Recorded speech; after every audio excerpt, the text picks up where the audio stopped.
Assalamualaikum warahmatullahi wabarakatuh. Kamu pastinya sudah tahu dengan gerakan 30 September tahun 1965 atau yang lebih dikenal dengan tragedi G30 SPKI, sebuah usaha kudeta yang dilakukan oleh Partai Komunis Indonesia dengan cara menculik dan membunuh 6 jenderal satu perwira di Lubang Buaya. Peristiwa ini menjadi sebuah sejarah kelam yang terjadi setelah Indonesia meraih kemerdekaan. Pengkhianatan dari Partai PKI ini bertujuan untuk menggulingkan kekuasaan Presiden Soekarno dan mengubah ideologi bangsa Indonesia dengan ideologi komunis. Sebagai sebuah partai yang cukup berpengaruh pada waktu itu, Partai Komunis Indonesia memiliki sedikitnya 4 juta anggota pada tahun 1960 dengan memiliki beberapa sayap organisasi, diantaranya adalah Konsentrasi Gerakan Mahasiswa Indonesia, Pemuda Rakyat, Gerwani, Sentral Organisasi Buruh Seluruh Indonesia, dan Barisan Tani Indonesia. Semua organisasi tersebut berada di bawah payung Partai Komunis Indonesia. Dengan banyaknya dukungan dan anggota yang bergabung ke dalam PKI menjadikannya sebagai partai komunis terkuat di luar Uni Soviet dan Republik Rakyat Tiongkok. Pada masa demokrasi terpimpin tahun 1960, Presiden Soekarno mencetuskan sebuah konsep politik bernama Nasakom, atau nasionalisme, agama, dan komunisme. Akan hal tersebut, PKI sangat aktif mendukung Presiden Soekarno, dan sebaliknya dengan demikian peranan PKI sebagai mitra dalam politik Soekarno dilembagakan. Sedangkan para pemimpinnya yaitu D.N. Aidit dan Nyoto berhasil masuk ke dalam pemerintahan sebagai Menteri Penasehat. Yang akan kami bahas kali ini adalah bagaimana awal terbentuknya Partai Komunis Indonesia yang pernah menjadi partai dengan pengaruh yang cukup besar bagi pemerintahan Presiden Soekarno, hingga dibubarkannya PKI dengan kekerasan pada tahun 1965 yang menjadi pembantaian terbesar di Indonesia yang menewaskan sekitar 1 juta anggota PKI. Langsung saja kita menuju ke topik pembahasan. Jauh sebelum Indonesia merdeka dan masih bernama Hindia Belanda, ada sekelompok orang Belanda yang mendirikan sebuah organisasi politik berhaluan komunis pertama di Hindia Belanda.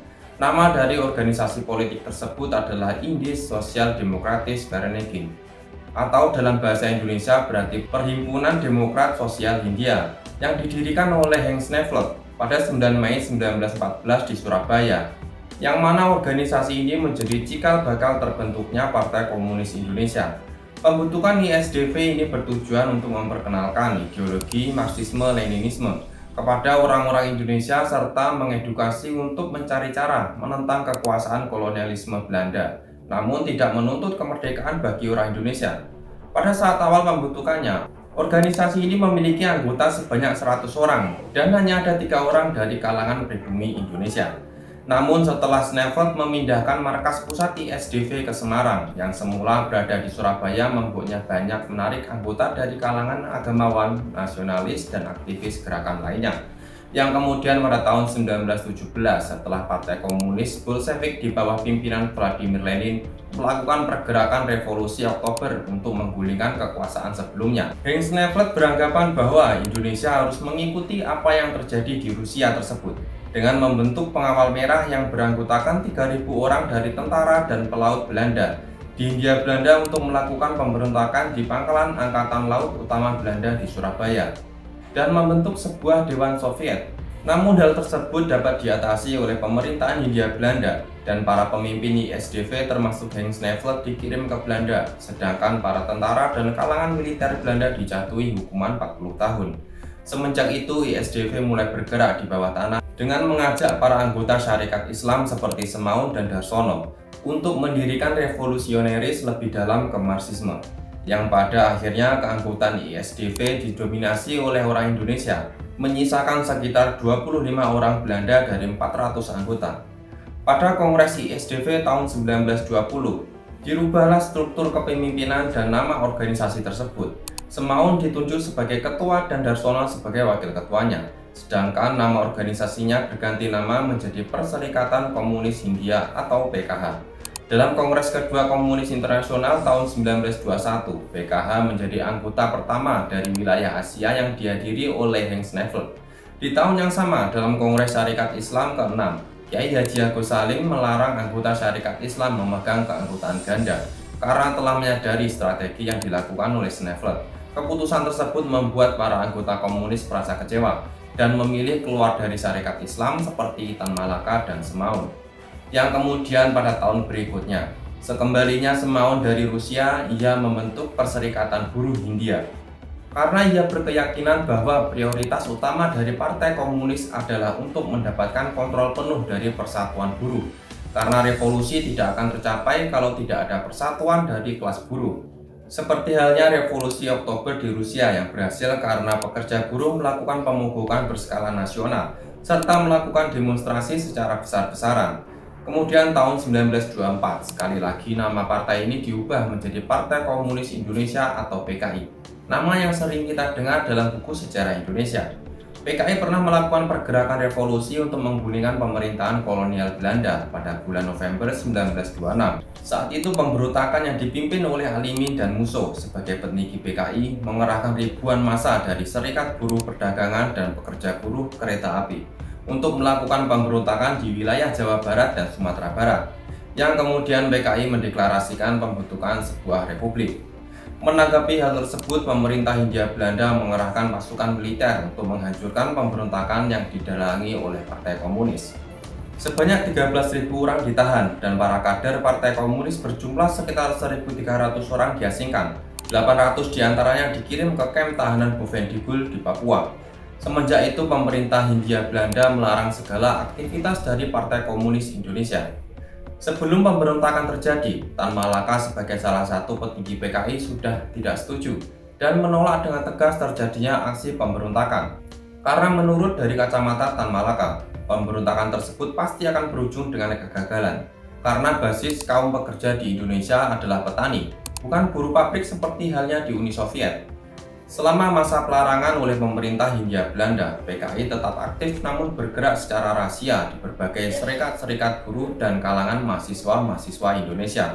Setelah vakum cukup lama, PKI muncul kembali ke permukaan setelah Indonesia meraih kemerdekaan pada tahun 1945. Dan banyak milisi-milisi PKI ambil bagian dalam perjuangan kemerdekaan ketika Belanda melancarkan agresi militernya. Pada awal tahun 1948, ditandatanganilah Perjanjian Renville yang menandakan berakhirnya agresi militer Belanda ke-1.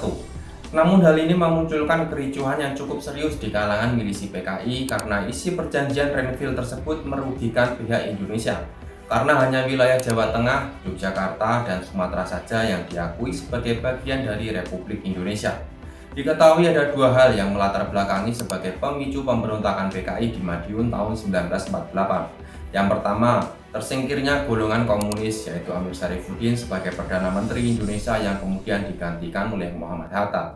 Dan yang kedua, kebijakan yang dilakukan oleh Muhammad Hatta membuat kecewa para milisi PKI karena beliau memberlakukan program rasionalisasi militer untuk mengurangi setidaknya 200.000 tentara berlebih di Republik Indonesia untuk mengatasi masalah ekonomi yang melanda Indonesia kala itu, yang kemudian terbentuklah FDR atau Front Demokrasi Rakyat pada 26 Februari 1948 yang terdiri atas gabungan partai-partai dan organisasi sayap kiri seperti Partai Komunis Indonesia, Partai Sosialis, Partai Buruh Indonesia, Sentral Organisasi Buruh Seluruh Indonesia, dan Pemuda Sosialis Indonesia. Tujuan dari pembentukan FDR tersebut adalah untuk menentang Perjanjian Renville, menghentikan perundingan dengan Belanda, dan menasionalisasi seluruh aset dari pihak asing yang berada di Indonesia. Pada bulan Agustus 1948, Musso kembali ke Indonesia setelah menghabiskan waktu selama 12 tahun di Uni Soviet. Kembalinya Musso ini sebagai pimpinan PKI menjadi penanda terjadinya pemberontakan PKI Madiun 1948. Pada tanggal 18 September 1948 dini hari, Madiun dengan cepat dikuasai oleh milisi FDR dengan menguasai pemerintahan daerah, stasiun radio, dan markas tentara. Lewat stasiun radio tersebut diberitakan tentang pemerintahan baru yang menguasai Madiun, yaitu Front Pemerintahan Nasional Daerah Madiun. Merespon apa yang terjadi di Madiun, Presiden Soekarno menyatakan bahwa pemberontakan tersebut adalah upaya untuk menggulingkan pemerintah Republik Indonesia dan mengatakan bahwa musuh telah membentuk Republik Soviet Indonesia. Pernyataan Presiden Soekarno tersebut langsung dibalas dengan pernyataan perang terhadap pemerintahan Indonesia oleh Musso.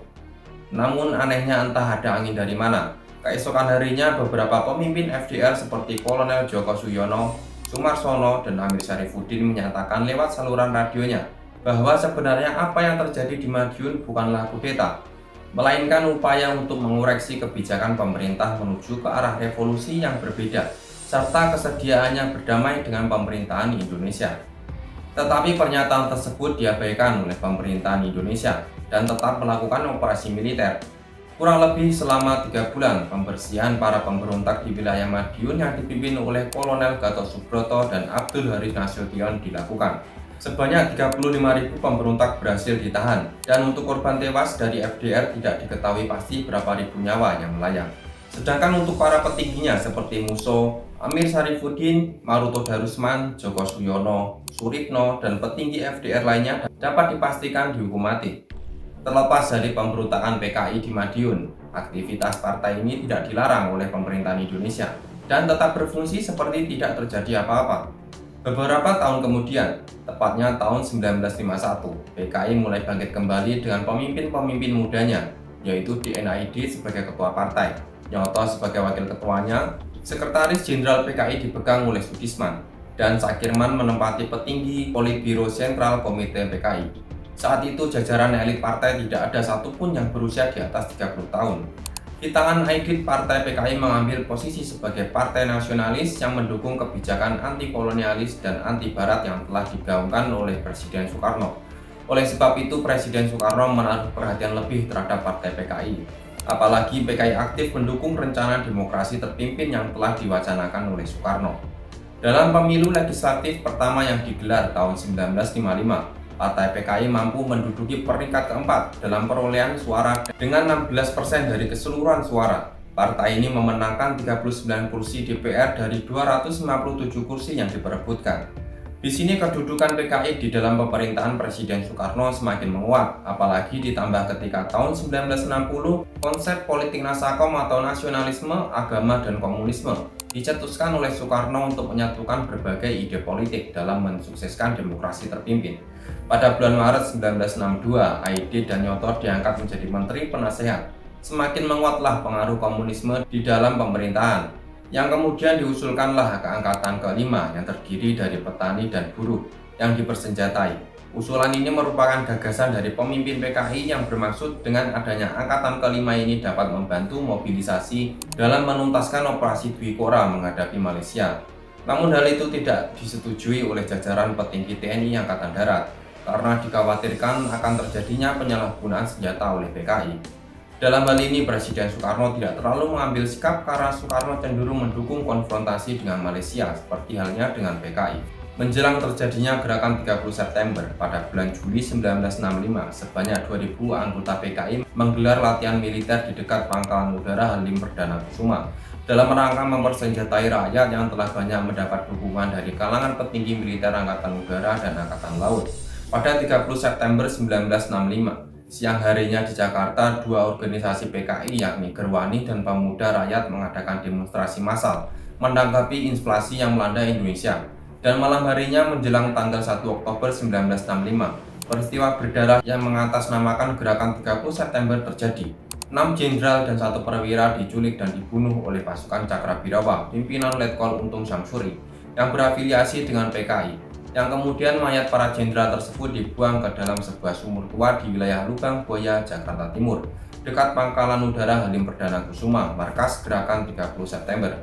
Pasca pembunuhan beberapa jenderal TNI Angkatan Darat melalui siaran radio RRI, PKI menyiarkan pengumuman tentang gerakan 30 September yang ditunjukkan kepada para perwira tinggi anggota Dewan Jenderal yang akan mengadakan kudeta terhadap pemerintah. Diumumkan pula terbentuknya Dewan Revolusi yang diketuai oleh Letkol Untung Syamsuri.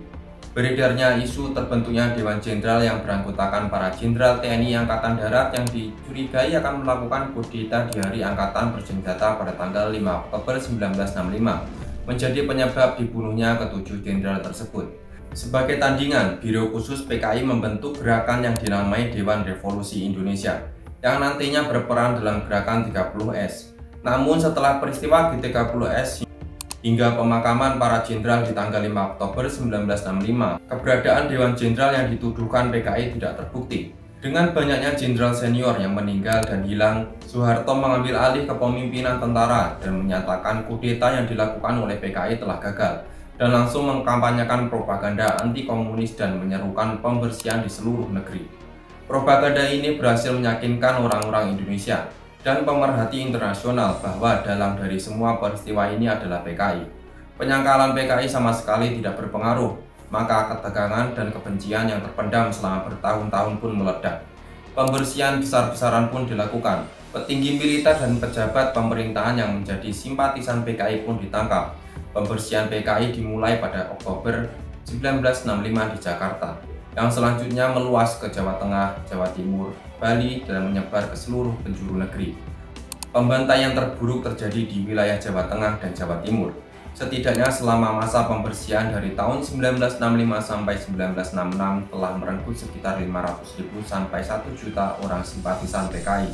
Banyak penduduk Indonesia yang ikut serta dalam pembantaian ini. Bahkan di beberapa tempat, angkatan bersenjata melatih dan menyediakan senjata untuk milisi-milisi lokal dalam pembersihan PKI. Sedangkan para pemimpin PKI diburu oleh pihak militer dan dieksekusi. DNAID ditembak pada 22 November, Nyoto tanggal 6 November, dan disusul oleh MH Lukman. Setelah turunnya surat perintah yang dikenal sebagai Surat Perintah 11 Maret atau Super Semar dari Presiden Soekarno yang memberikan kewenangan dan mandat kepada Soeharto untuk mengambil segala tindakan untuk memulihkan keamanan dan ketertiban. Keputusan yang diambil Soeharto adalah segera membubarkan Partai Komunis Indonesia, sekalipun sempat ditentang Presiden Soekarno, yang pada akhirnya tanggal 12 Maret Partai PKI pun secara resmi dibubarkan oleh Soeharto.